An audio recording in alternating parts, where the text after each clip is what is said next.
નમસ્તે. આજે આપણે ધોરણ 10 વિષય સંસ્કૃતમાં ચેપ્ટર 7 સુભાષિત કુસુમાની તેના વિશે આપણે અભ્યાસ કરીશું. તો સૌથી પહેલાં તો આપણે સુભાષિત કુસુમાની જે પદ છે તેનો અર્થ સમજીશું. સુષ્ટુમ ભાષિતમ સુભાષિતમ એટલે કે સારી રીતે જે કહેવાયું છે તે સુભાષિત છે. આમ જોઈએ તો સુભાષિત સત્યમ શિવમ સુંદરમની ભાવના અભિવ્યક્ત કરે છે કે જે વચનો સત્ય છે, શિવ કહેતા કે જે કલ્યાણકારી છે, તેમજ સુંદર કહેતા મનને ગમે તેવા છે, તેને સુભાષિત કહેવાય. કુસુમ જે શબ્દ છે એ આપણે જોઈએ તો કુસુમ એટલે કે પુષ્પ અને કુસુમાની એ નપુંસકલિંગ બહુવચનનું રૂપ છે, જેનો અર્થ થાય છે પુષ્પો એટલે કે સુભાષિત રૂપી પુષ્પો. આવા સુભાષિતો દ્વારા ઉપદેશ, બોધ, પ્રશંસા, વ્યવહાર જ્ઞાન વગેરે પ્રાપ્ત થાય છે. સુભાષિતની પ્રશંસા કરતાં કહેવાયું છે, દ્રાક્ષા મ્લાનમુખી જાતા શર્કરા ચાસ્મતામ ગતા સુભાષિત રસમ દ્રષ્ટવા શુદ્ધા ભીતમ દિવન ગતા. એટલે કે સુભાષિતની મધુરતા જોઈને દ્રાક્ષનું મુખ પણ ચાખું થઈ ગયું, સાકર પથ્થર બની ગઈ અને અમૃત પણ ભયભીત થઈને સ્વર્ગમાં ચાલી ગયું. આમ સુભાષિત મધુર જીવનનું સર્જન પણ કરે છે. અહીં જુદા જુદા ગ્રંથમાંથી જુદા જુદા 7 સુભાષિતો લેવામાં આવ્યા છે. તેમાં પ્રથમ શ્લોકમાં સજ્જનના વચનનું મૂલ્ય સમજાવવામાં આવ્યું છે. તો આપણે આ પ્રથમ શ્લોકના ભાવને સમજીશું. સૌ પ્રથમ શ્લોક જોઈએ તો સદ્ભિઃ તુ લીલયા પ્રોક્તમ શિલા લિખિતમ અક્ષરમ અસદ્ભિઃ શપથેનપી જલે લિખિતમ અક્ષરમ. તેનો અર્થ આપણે જોઈએ કે સદ્ભિઃ એટલે કે સજ્જનો દ્વારા, તુ એટલે કે તો, લીલયા એટલે કે રમતમાં, પ્રોક્તમ એટલે કહેવાયેલું, શિલા લિખિતમ એટલે કે પથ્થર પર લખેલા, અને શિલા શબ્દનો અર્થ થાય છે પથ્થર, પણ શિલા લિખિતમ એટલે કે શિલા પર લખેલું, પથ્થર પર લખેલું. અક્ષરમ એટલે અક્ષર સમાન છે. બરાબર. આખો અર્થ જોઈએ કે જે સજ્જનો દ્વારા રમતમાં પણ કહેવાયેલું જે છે તે બધું જ પથ્થર પર લખેલા અક્ષર સમાન દ્રઢ હોય છે. પથ્થર પર લખેલા શબ્દ જેવું દ્રઢ હોય છે. હવે અસદ્ભિઃ એટલે કે દુર્જનો દ્વારા, શપથેના શપથ લઈને, અપી એટલે પણ કહેલું, જલે એટલે પાણીમાં, લિખિતમ એટલે લખેલા, અક્ષરમ એટલે અક્ષર સમાન હોય છે.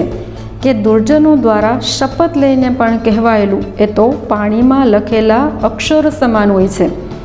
હવે આપણે બોર્ડમાં તમારે જે અર્થ લખવાનો છે એ જોઈએ કે સજ્જનો દ્વારા તો રમતમાં કહેવાયેલું પણ પથ્થર પર લખેલા અક્ષર સમાન છે, જ્યારે દુર્જનો દ્વારા શપથ એટલે કે સોગંદ લઈને પણ કહેલું પાણીમાં લખેલા અક્ષર સમાન હોય છે. હવે આપણે શ્લોકનું ઊંડાણથી ભાવાર્થ જોઈએ. સજ્જનાનામ વચનાની શિલા લિખિતાની. તો સજ્જનાનામ વચનાની એટલે કે સજ્જનોના, મહાપુરુષોના જે વચન છે એ કોના જેવા છે?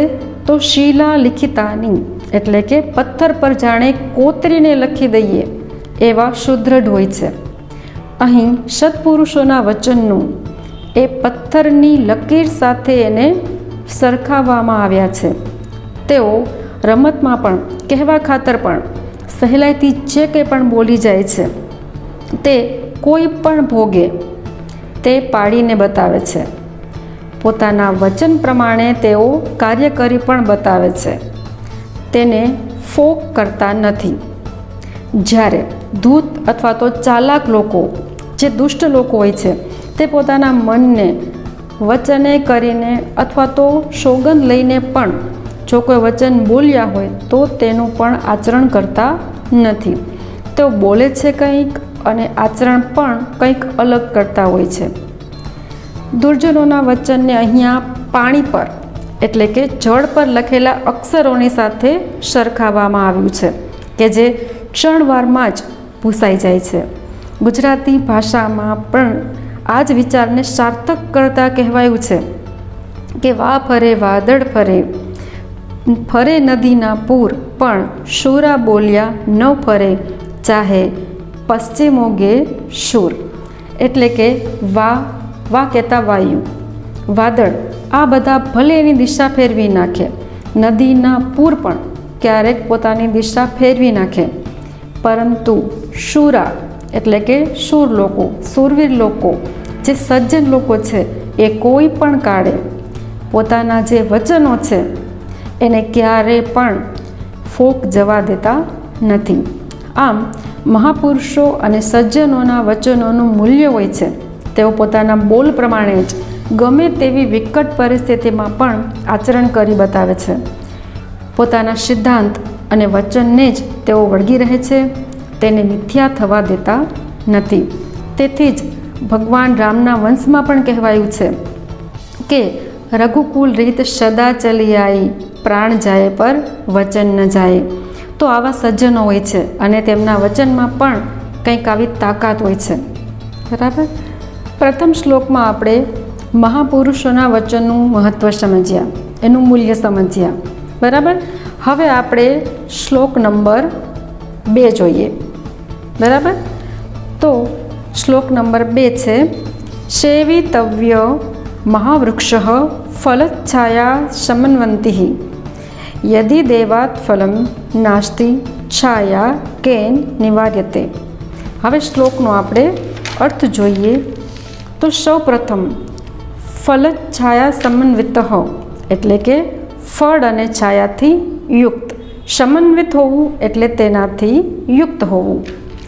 મહાવૃક્ષ એટલે કે મોટા વૃક્ષનો, વિશાળ વૃક્ષનો. સેવિતવ્ય એટલે કે તેનું સેવન કરવું જોઈએ, તેનો ઉછેર કરવો જોઈએ. યદિ જો, દેવાત એટલે કે ભાગ્યવશાત, ફલમ એટલે કે ફળ પ્રાપ્ત, નાસ્તિ એટલે કે ન થાય તેમ છતાં પણ, છાયા એટલે કે તેનો છાયો, કેન એટલે કોના દ્વારા, નિવાર્યતે એટલે કે રોકી શકાય. બરાબર. તો હવે આપણે તેનો મૂળ અર્થ જોઈએ કે જે તમારે બોર્ડમાં લખવાનું છે કે ફળ અને છાયાથી યુક્ત મોટા વૃક્ષનો ઉછેર કરવો જોઈએ. જો ભાગ્યવશાત ફળ પ્રાપ્ત ન થાય તેમ છતાં તેનો છાયો કોના દ્વારા રોકી શકાય? એટલે કે તેનો છાયો આપવાનો જે ગુણધર્મ છે તેને કોઈ રોકી શકતું નથી. હવે આપણે આ શ્લોકનો ભાવાર્થ સમજીએ. આ શ્લોકમાં વૃક્ષોની મહત્વતા સમજાવવાનો પ્રયત્ન કર્યો છે.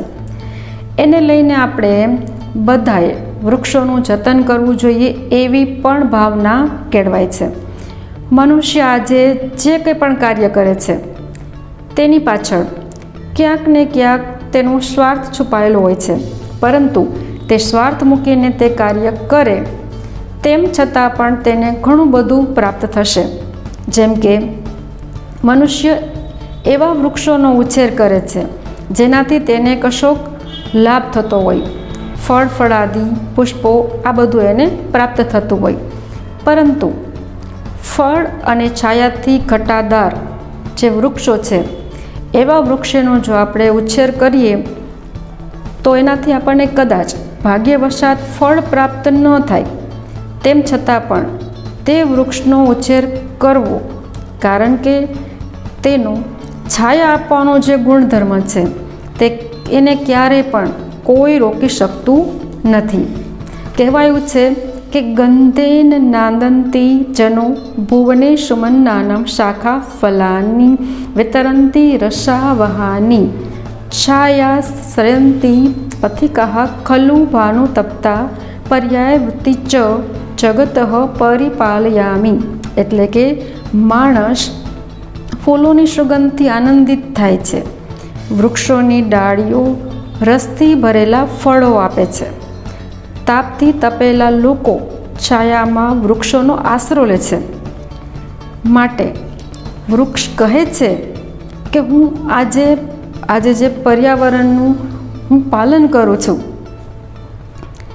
કે જે આજે પર્યાવરણ જે સમગ્ર આપણે જોઈ રહ્યા છીએ, જે જીવસૃષ્ટિ, જે બધી જીવસૃષ્ટિ છે તેનું પાલન વૃક્ષો દ્વારા જ થાય છે. વૃક્ષો આપણને વૈજ્ઞાનિક રીતે પણ ઘણા બધા ઉપયોગી છે, જેમ કે વૃક્ષોના લીલા પાંદડા પ્રકાશ સંશ્લેષણની ક્રિયા દ્વારા હવાને શુદ્ધ કરે છે. વૃક્ષો રણને આગળ વધતું અટકાવે છે. વૃક્ષો વરસાદ લાવવામાં પણ આપણી મદદ કરે છે. આમ વૃક્ષો ખરેખર ધરતીની શોભા છે, તેમજ સમગ્ર જીવસૃષ્ટિની જરૂરિયાત પણ છે. માટે આપણે સૌ કોઈએ વૃક્ષોનો ઉછેર કરવો જ જોઈએ, જે આપણી સૌ કોઈની ફરજ છે. વૃક્ષો વાવો, જીવન બચાવો. તો આ જે શ્લોક છે તે આપણને વૃક્ષોનો મહિમા ગાન કરે છે અને વૃક્ષોથી જે આપણને લાભ છે એના વિશેની પણ આપણને માહિતી આપે છે.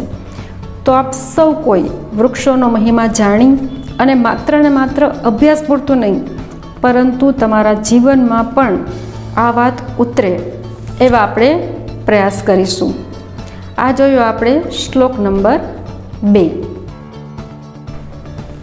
શ્લોક 2માં આપણે વૃક્ષોનું મહત્ત્વ સમજ્યા, બરાબર. હવે આપણે આગળ અભ્યાસ કરીશું શ્લોક નંબર 3. આરોપ્યતે શિલાશૈલે યત્નેન મહતા યથા નિપાત્યતે ક્ષણેનદા તથા આત્મા ગુણદોષયોઃ. તેનો અર્થ જોઈએ.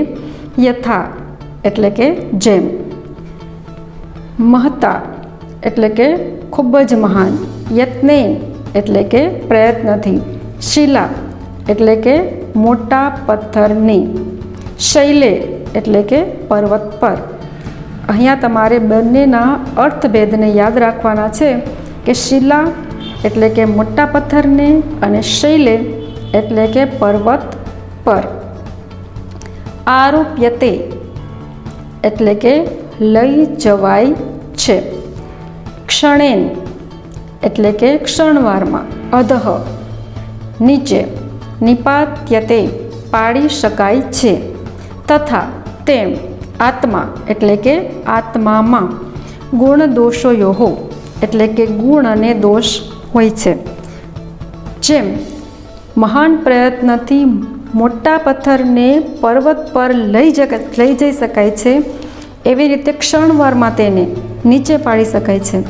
તેમ આત્માના ગુણ અને દોષનું પણ આવું જ હોય છે. કેમ કે કોઈ મોટો પથ્થર હોય તેને કોઈ મોટા પહાડ પર જો આપણે લઈ જવો હોય તો ઘણા લોકો ઘણી બધી મહેનત અને ઘણી બધી પરેશાની ઉપાડવા છતાં પણ માંડ તેને લઈ જઈ શકાય છે. પરંતુ જો એને નીચો પાડવો હોય તો ક્ષણવારમાં જ તેને પાડી શકાય છે, એટલી મહેનત લાગતી નથી. એવું જ કંઈક આત્માનું કહેતા આપણા મનુષ્યના જીવનમાં ગુણ અને દોષનું હોય છે.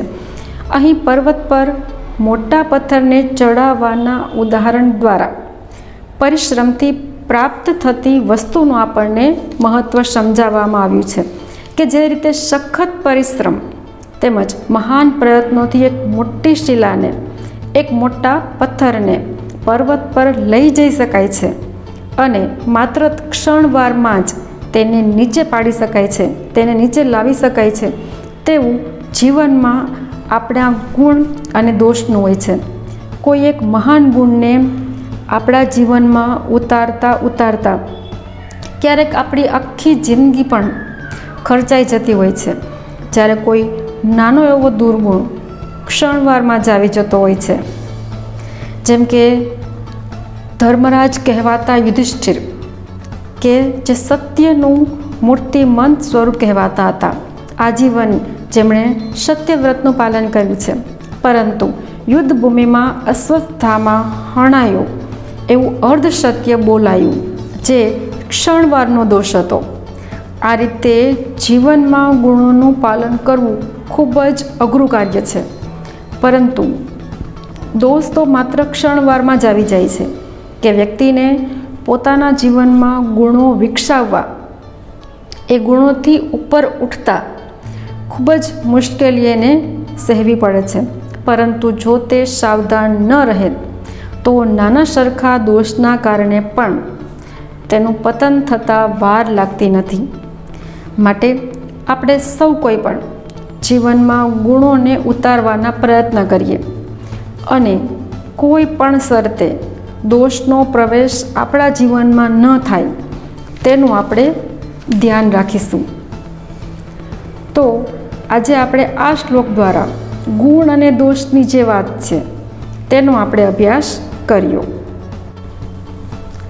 તો આજે આપણે ધોરણ 10 વિષય સંસ્કૃત ચેપ્ટર 7 સુભાષિત કુસુમાની ભાગ 1માં આપણે શ્લોક નંબર 1, 2 અને 3 તેનું ભાષાંતર અને તેનું ભાવાર્થ આપણે સમજ્યા. બરાબર. આજના વિડીયોમાં જો તમને કંઈ ન સમજાયું હોય તો તમે કમેન્ટ કરીને અથવા તો અમારો સંપર્ક કરીને પણ પૂછી શકો છો. અને આ વિડીયો ધોરણ 10ના વિદ્યાર્થીઓ સુધી પહોંચાડવું, જેથી કરી આ લાભ તેમને પણ મળે.